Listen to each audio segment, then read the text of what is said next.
Greetings, I am Pillar Nexus, the Ancient Gladiator, with more Pillar Loves tabletop games. And today I bring you Descent, Journeys in the Dark. This is the first game of the series. There's a second edition, and then there's Journeys Legend, or Descent Legends in the Dark.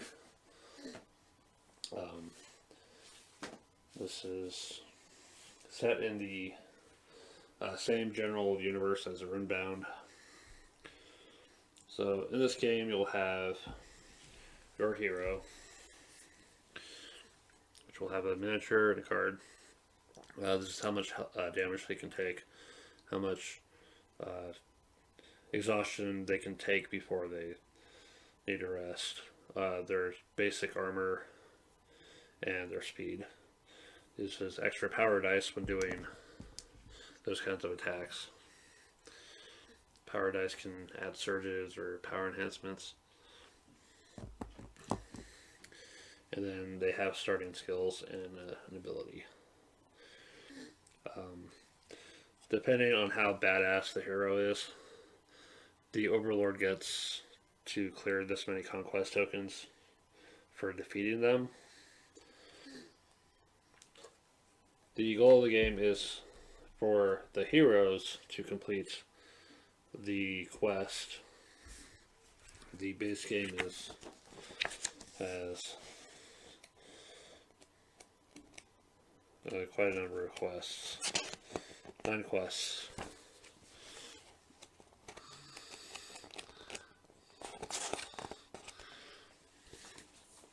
While the Overlord is trying to stop them.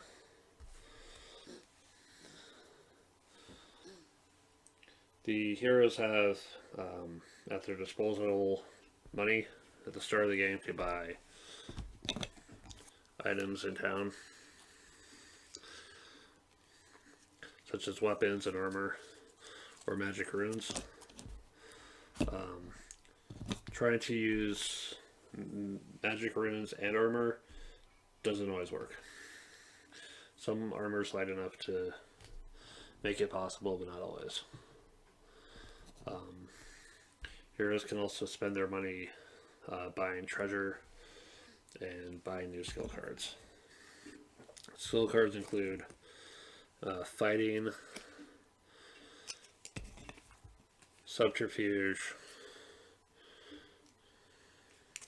and wizardry, magic-y stuff.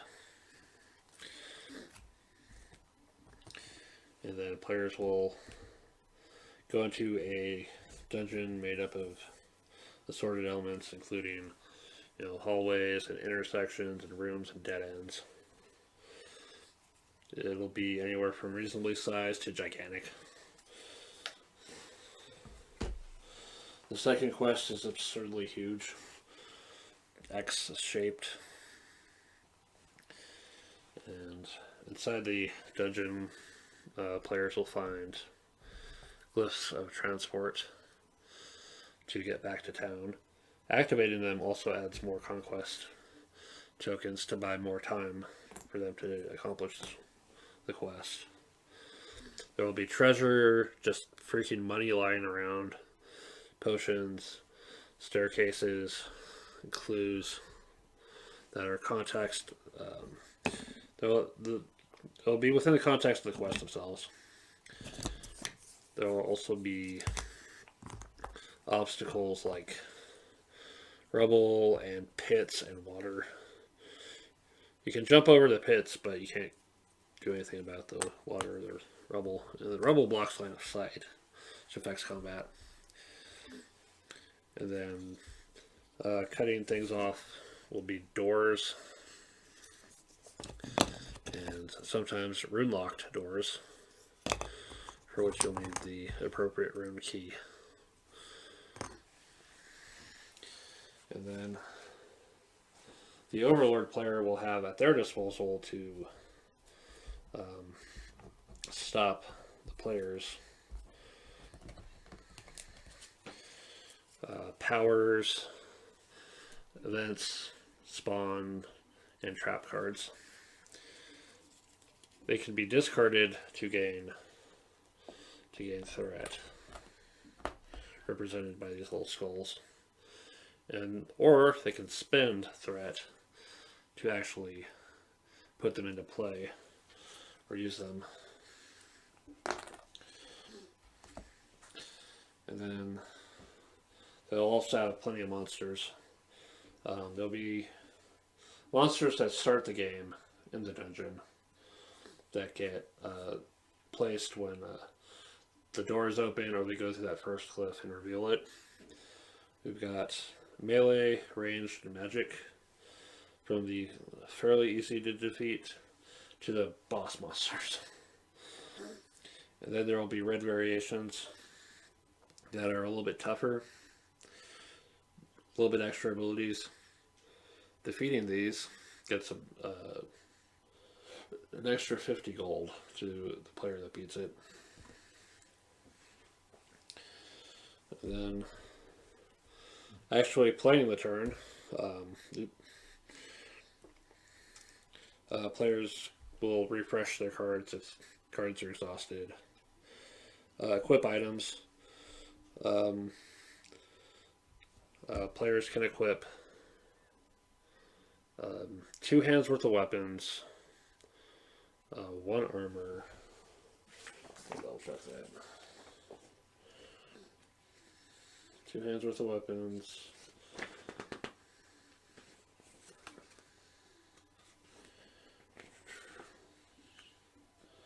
I thought I had this. Yeah. 2 hands worth of weapons, 1 armor, 3 potions, and 2 other. The players can also have 3 items in their pack to swap out their equipment if needed, and can carry any amount of money. You never have to worry about ammunition, like arrows or bolts. Your weapon is assumed to have enough for the quest.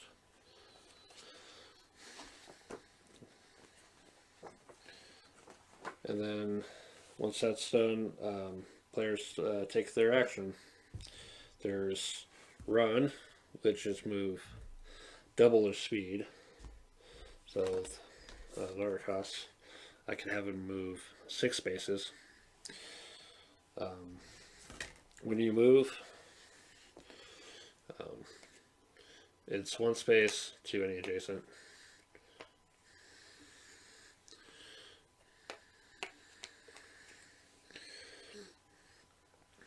It also costs movement to do things like giving items, drinking potions, opening doors, and all that.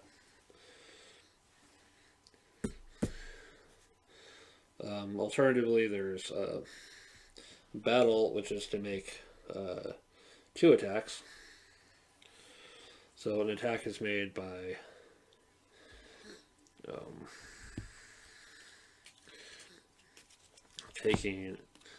choosing which weapon you use, rolling the basic dice for it, adding in your power dice if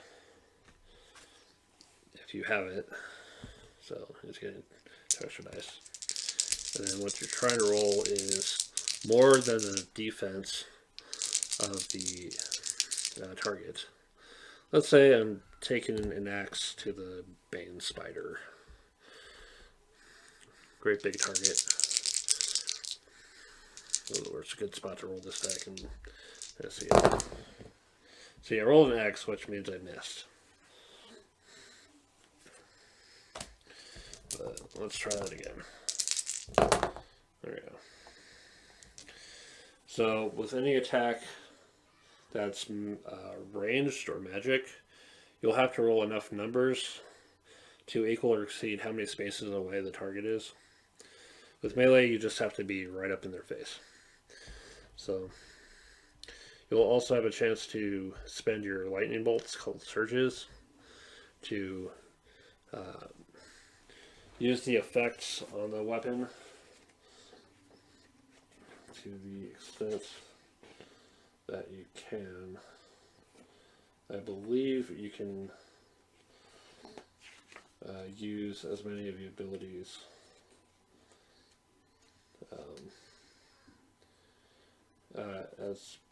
as much as possible if you have enough surges. So, with 2 surges, that's 2 extra damage. And there's already 3 hearts on there, so it's 3 plus 2. It's 5. This Bane Spider is very, very dead. Gets removed.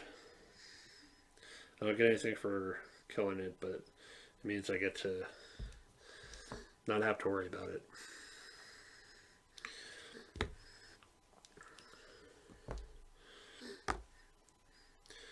Monsters will attack you the same way. And they are controlled by the overlord player. And then they'll have abilities such as like Pierce or Undying.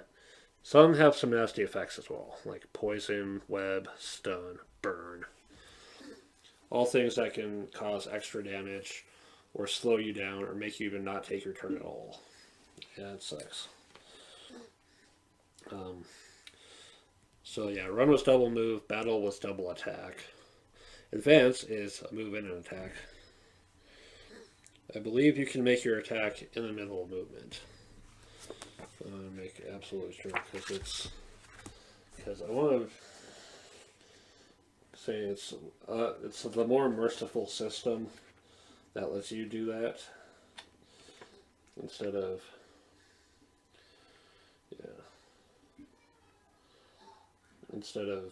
forcing you to move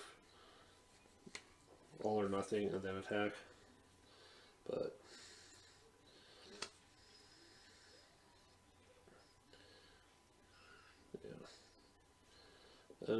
yeah, figure may make attacks at any point during the movement. So yeah, it's the merciful system instead of the dick move system. Also, yeah. And then finally, there's Ready. You can either move or attack, but you also get access to your hero orders. Guard, which lets you... Well, first, the Ready order lets you place the token next to them, face up. And then you can use the token when it says so. So, Guard lets that hero make an interrupt attack. Against whenever the overlord moves a monster or is it preparing to attack with one. There's Dodge, which you use during your opponent's, the overlord's turn to force the attacking monster to reroll. There's Aim, which will let you reroll any amount of dice for your own attack. If, for whatever reason, someone with Aim and someone with Dodge are opposing each other, they cancel out. And finally, there's Rest. You place it on your warrior, your hero, and as long as they don't get wounded during the turn, during the overlord player's turn, at the start of their turn, they recover all their fatigue. They can do more stuff with exhaustion. Oh yeah, that's right. What can it be used for? Moving an extra point of movement, or I believe adding another die to the attack.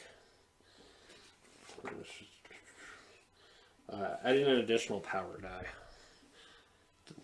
Just remember the limit's 5.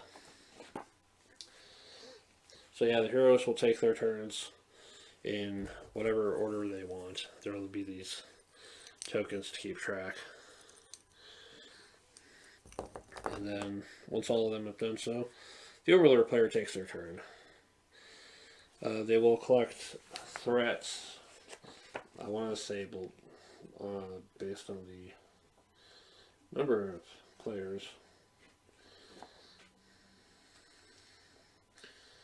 Yeah, overlord turn. Yeah, 1 threat token for every hero. And 2 cards from the top of the overlord deck. And then must discard down to 8 cards. Yeah. When discarding them at this time, they can collect the threat tokens. But then at any time during the Overlord's turn, they can give up the cards for the threat tokens. And then the first thing they have to do is spawn monsters. So let's say I want to send out more Bane spiders. So before activating anything for the turn, I'm going to spawn 2 Bane spiders and 1 master. And spawning monsters cannot be placed that contain in a space that contains a figure, obstacle. They can be placed on spaces that have treasures or encounters. If the base takes up more than 1 space, all of the spaces have to be on the board and free of figures, obstacles. You cannot place monsters in an unrevealed area, so that door has to be open.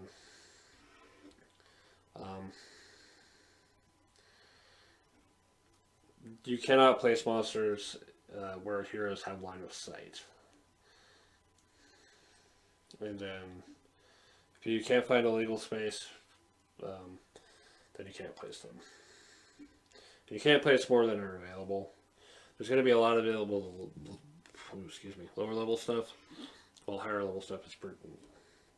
I don't think there are cards to spawn them.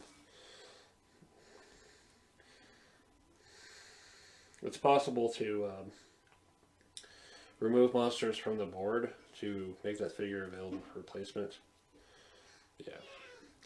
Yeah, as long as heroes can keep line of sight to as much of the dungeon as possible, it will limit the Overlord player that much. Yeah. And yeah, that's pretty much it. It's just a game of going into a dungeon and kicking ass and trying to stay alive.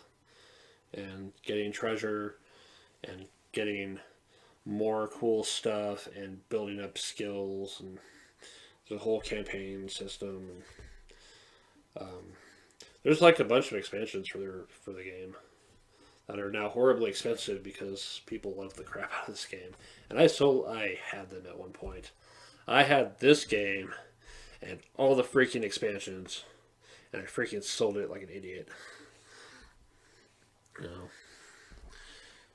Why do I like this game? Because it's crazy, awesome, fun, dungeon crawling, butt kicking, Overlord, bastardry, hilariousness. It's Descent. It's fun. I love it. It's the game I wish I could run more often. You know what? I like being the bad guy. I really do. This and hilariously, they even have the ad for it. This and the Doom board game. Like, I like playing as the Overlord and getting to do the crazy evil shit and get my laughs out of messing with players. And I just want to play it more. It's a great game. Fully recommend it. If you can find a copy, definitely go for it. I don't know what to say about the other editions of Descent. They're probably easier to get, but I still stand by the first edition as a solid game. So yeah, Descent, great game. Recommend it. Get it if you can. This has been Pillar Nexus. Thank you very much for watching. I will see you next time.